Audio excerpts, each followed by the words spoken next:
Hey guys, today I'm going to be showing you guys what is in my morning basket.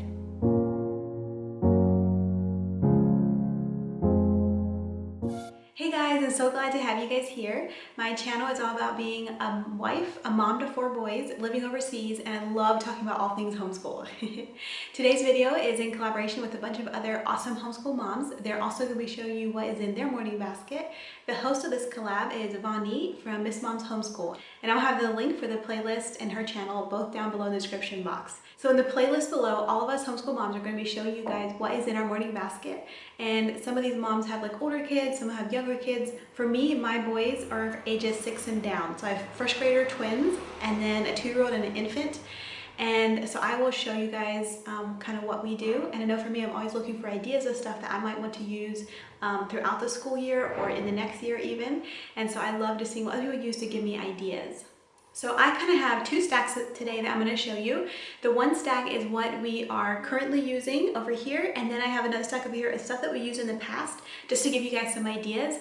And I will try to link everything down below in the description box, that way you guys can easily find it if you want. So if I can find this stuff on Amazon, I'll try to link it. If you guys buy through my link, I will get a very, very small commission, and it's no extra cost to you guys. So I just want to give one little tip here quick before I show you guys what we have in our morning basket currently. I try to keep our morning time really, really short because my boys have very short attention span because I have young kids.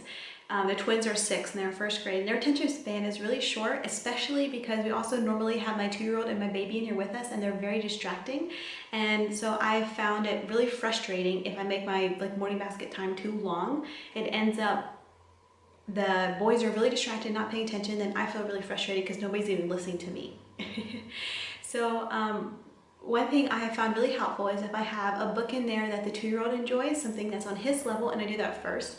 And then I move on and do something that's more like Bible story based, and then a story also for my twins. And usually my 2-year-old can understand, he's almost 3. Usually he can understand the story or looks at the pictures with us enough that he'll sit still for that. So what I found is just have my morning time really short, and then sometimes in the afternoon, not always, but during quiet time, I might read to them like picture books and stuff, or they listen to a story, an audio story. And then also every evening we have family devotions in the evening right before we tuck the boys in bed, and we have a Bible story book that my husband usually reads to them. We'll talk about it and ask them questions, sing some songs, stuff like that. And I know some people do that kind of stuff in their morning basket, but instead we just do it in the evening before bed. So it works really well for me to divide it up like that throughout the day, and that way it's more in time amounts that my twins can stay focused for. Okay, so first of all, I will show you guys what we're currently doing in our morning basket, and then I'll also show you guys what we have done in the past and my boys enjoyed. If you're getting value from this video, please click on that thumbs up button. It encourages me to keep making videos. Okay, so this is the books that we're currently doing for our morning time. I actually don't keep them in a basket, I just keep them on the shelf because we just have a cushion on the floor we just sit on with a bunch of pillows, and I just put the stack on the floor and we work down through the stack. So a lot of these I just read one page or one story from them. I will show you. Okay, so I found it really helpful if I start with a book for my toddler. He's my 2-year-old, and this is Tiny Town Hide and Seek Counting. It's pull the tab to reveal the answer. I have my baby in here with me, so if you hear noises, he's just sitting here. So this one, it has one telephone, then you pull this tab out. If I can do it with one hand, yeah, there we go.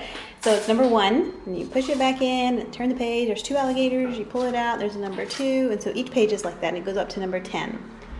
So it's a series. I know there's one for words you can pull out, and I think there might be some ABC ones and stuff, I'm not sure, but this is the only one I have, and I really like it. The pictures are cute. Okay, so the next book I have is Big Thoughts for Little People, and I've seen this one go around the homeschool world. It has 1 letter per page, and then it has some questions you ask, and you have to find different things on the pictures, and it's a fun little book. I just read 1 page each day. So next of all, we have the Usborne Living World Encyclopedia, and we just read 1 to 2 spreads in here per day. I keep a little tab at the top so to know where we are. My boys just like to look at the pictures and they ask a bunch of questions. I don't necessarily read everything, I just read what they have questions about, and we talk about it. They really enjoy that. Okay, next of all, this is kind of a unique one. We have Heritage Studies 2. This is by BJU Press, but this is the 2008 one. I have a friend that I got it from her, and I just use this as a read aloud, and it is 2nd grade. My boys are in 1st grade, but they understand it. So in the beginning here, it just talks about your community and your neighborhood, and we use this as to point to start discussion because we live in Cambodia and we talk about how like neighborhoods here and communities are different than what they are in the States where this book is based from. Yeah, Caden, we hear you. He's almost crawling. And so that's really a good topic discussion for us. This page here was about how fire stations were long ago and how they are today. And then we also talk about how they are here in Cambodia. So yeah, I just use this as a read aloud and then we discuss. All right, and next of all, we do this in our bedtime. It's the Bible storybook, Tell Me the Stories of Jesus. It's by Christian Light Publication. And it has 1-page spread stories. Each spread is a different story, so they're nice and short. And they always have the Bible verse you could look up if you wanted, and 3 questions, which I really like. The illustrations are really beautiful.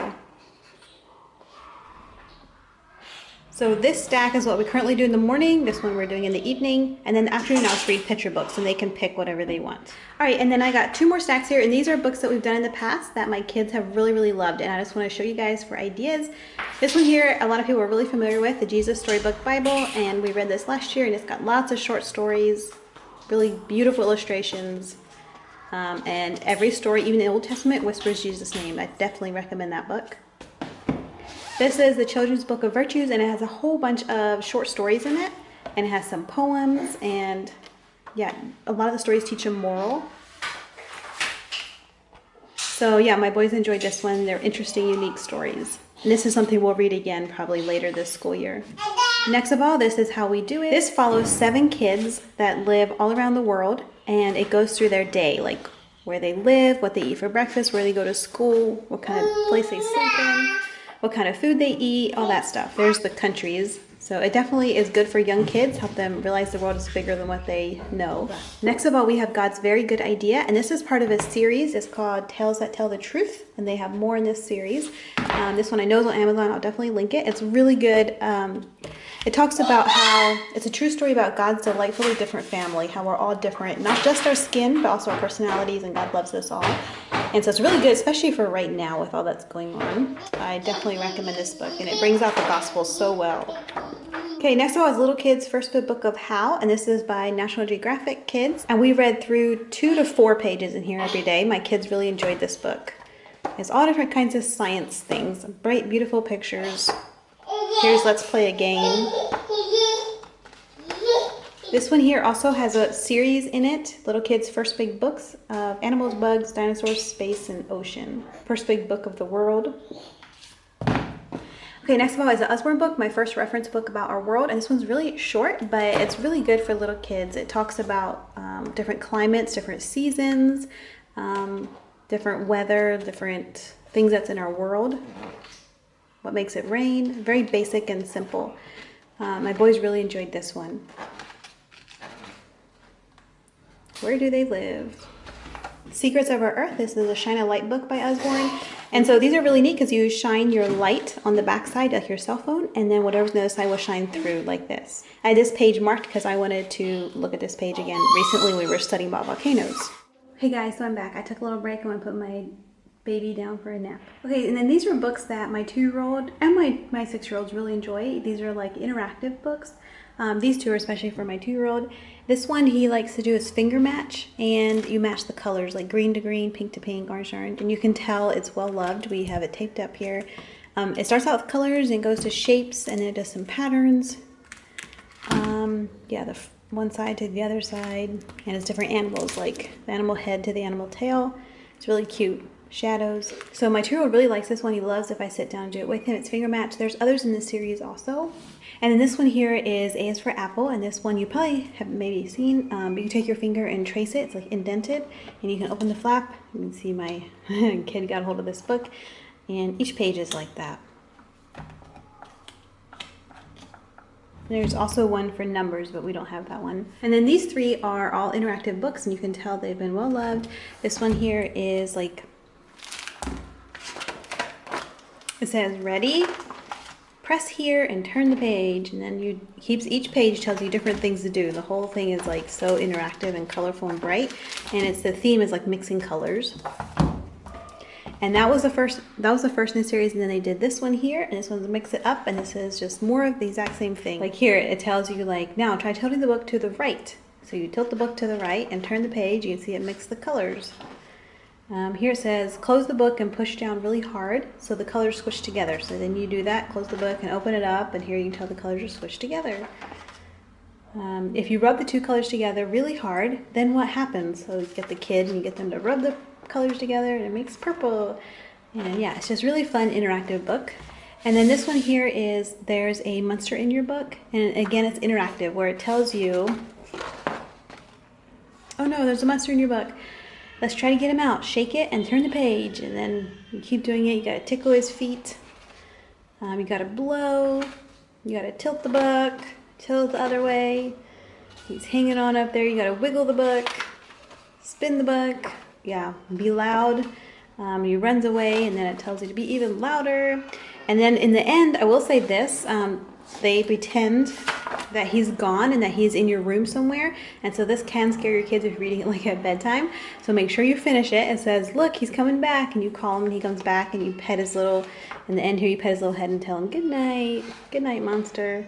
So yeah, my 2-year-old, but my 6-year-olds really enjoy this book also. So these are just fun, interactive books that we like to read. So there you have it. These are the books we're doing currently in our morning time basket. These are interactive books that we like to read in the afternoon over and over again. And then these are all books that we did in the past that we really liked, that I would definitely recommend, and including this one. I hope you enjoyed watching what is in my morning basket. I hope it gave you guys some ideas. Let me know down in the description box what you include in your morning basket or what you do maybe in the evening for your devotions before they go to bed. I'd love to hear it. It helps give me ideas. Thank you for watching. Don't forget to hit that subscribe button, and we'll see you guys again soon. Bye.